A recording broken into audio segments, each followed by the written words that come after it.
Hello. Today I'm going to talk about this uh, Hammerden. So the power of Hammerden is that it has magic type damage, which almost kills all the creatures in the game, which is really nice. And in terms of defense, it has a skill called a Holy Shield. So once you use this Holy Shield, you can see that the chance to block can reach to 75%. So this basically means that if it's a hit, then 75% of the time you don't take any damage. So this is really powerful defensive layer. This paladin is not really that great because the cold resistance and the poison resistance are not capped. I mean, it's far from capped. So which means if you are poisoned, it's a little bit dangerous. And for cold damage, it could burst you down. But in the game, lightning and fire are way more common, so we leave these two as the last items to fix. So in terms of playstyle, it's very simple. So you could build a little bit fancier. For example, like I can do this. I can set the bigger as another aura, so that I can when I move, I can use vigor, and then you can see the hammer damage drops down to only 2k, and then you can switch to concentration, so that you will be able to more than double your damage. However, the downside is that you will make a mistake. You could just do like this, doing no damage, and you wonder why. So which is dangerous. So to fix this, it's very simple. We just dismiss this and only use concentration as our aura, and we don't touch it at all. And before entering the battlefield, activate your Holy Shield. It lasts 730 seconds. And that is something like more than 12 minutes. So it should be most of the time. And then you only need to press two buttons. One is the teleport, and the other is the blast hammer. So I will showcase this. So basically, we start our journey from here. And what we are trying to do here is that we are trying to look for the Forgotten Tower, so that we can farm bounties for the ruin. So as you can see, we basically just ignore all the mobs. Well, this is pretty good. So if you take this sealed strain, you can see that we have more than about 15% more damage, which is really nice. Now we find the Forgotten Tower, and in this tower there are five layers, 5 levels. So you always teleport clockwise. So that is almost always guarantee you the shortest round. So now let's see.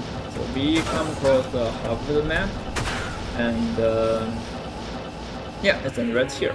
So this is if you run counterclockwise, probably the same result, but this time if you run clockwise, it's just right there. It's very close. And yeah, same thing goes on. So you just teleport, and you don't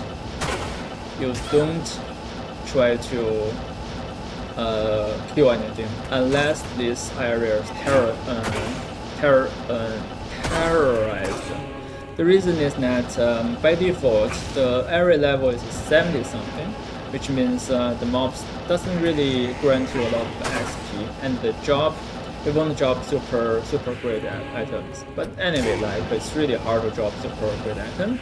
So now it is Hell Fight. So basically you just teleport to the middle of the mobs, and then press the hammer, and that's it.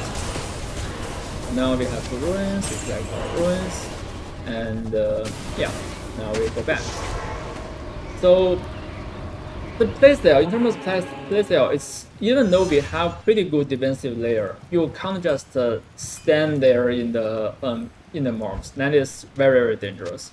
So what you need to do is that you need to just try your best to teleport, try your best to kill the mobs in like maybe 1 or 2 seconds. Okay. So now we have this ruins accumulated for like in the future, and then like what we're going to do is that I'm going to show you some two end game farming areas, which is very hard to solo.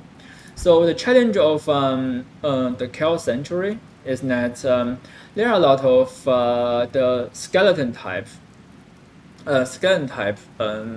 monsters. We are okay with that, but our mercenary is not okay, because he cannot leech the life back, which will probably kill him. And when the mob is killed, then we need to micromanage our mana, and that will be like very intense. So that's the main challenge. I don't think I can successfully finish this run, but let's see. And secondly, what about the Bale run? In terms of Bale run, we should be able to handle it relatively easier. Okay, now we can just do this.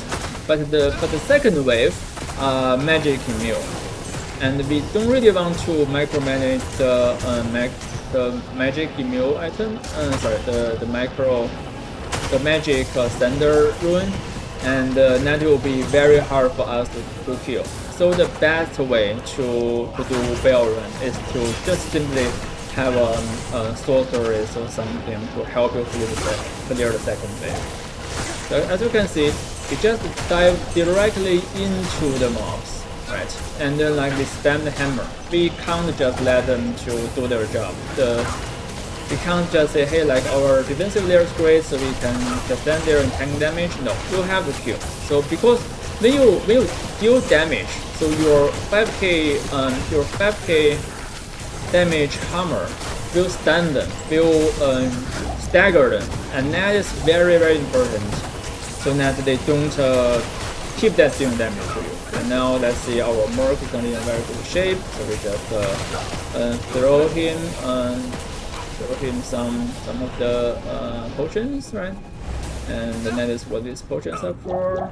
And let's just drink this and take a look at this. It's probably nothing, and the truth of it is fine. I'll keep this.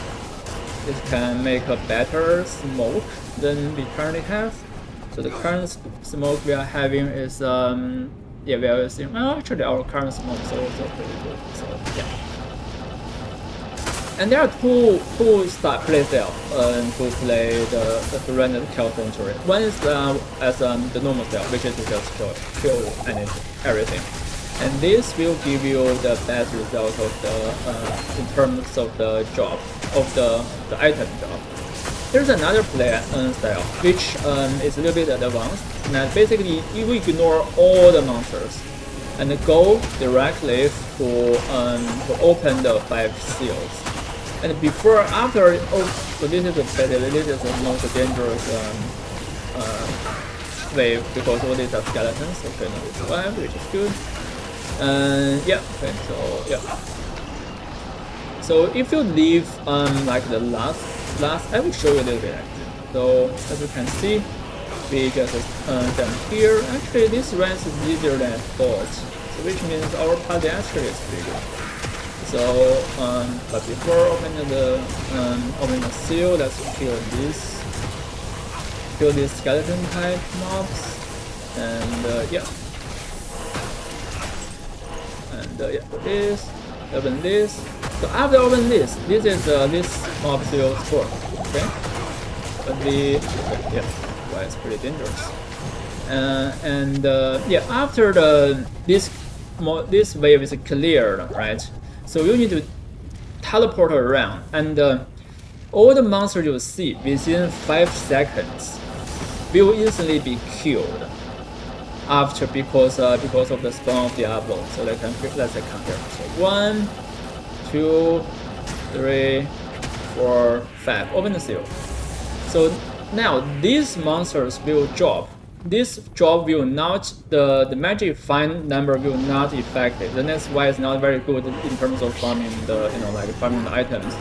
But the ruin drop has nothing to do with magic find number. And that's why it's okay to, just do this kind of thing. Okay? So now we finish this chaos run, and yeah, so this.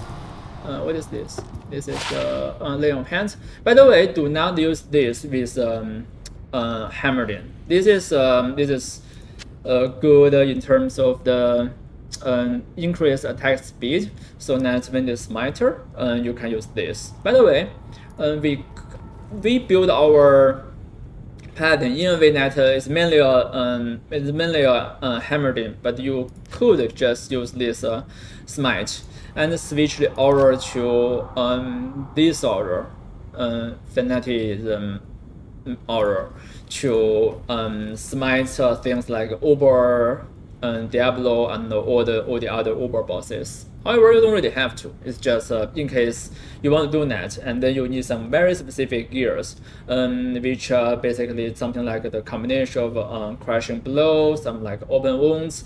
It's not really covered in this, but you can use the same build, just swap out the gear to kill Uber Diablo. But again, like this is not what this paladin is used for.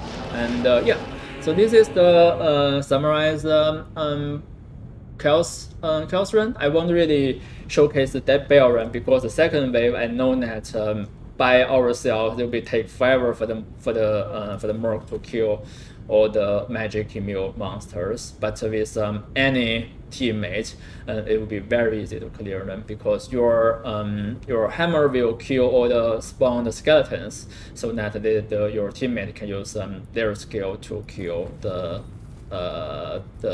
magic immune monsters. Cool. So thanks for watching, and I will see you next time.